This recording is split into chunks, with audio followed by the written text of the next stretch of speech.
ఆవిడ నన్ను 2 ప్రశ్నలు అడిగారు నేను వాళ్ళ ఇంటికి వెళ్ళినప్పుడు. అందులో ఒకటి, పువ్వులు రేకులు కింద విడదీసి పూజ చెయ్యవచ్చా అని అడిగారు.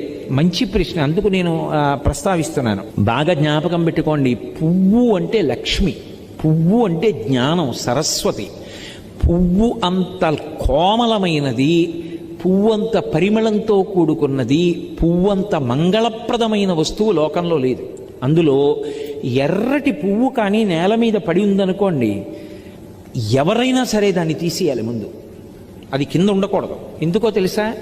ఎర్ర పువ్వు కింద పడి సువాసిని కానీ ఎవ్వరూ తొక్కకూడదు, సువాసిని ప్రత్యేకించి తొక్కకూడదు. ఎందుకంటే అది సౌభాగ్య వస్తువు ఎర్ర పువ్వు. అందుకని వెనక ఎవరైనా తొక్కుతారేమోనని వెంటనే తీసేసి ఏ చెట్టు మొదట్లోనో పెట్టేయాలి.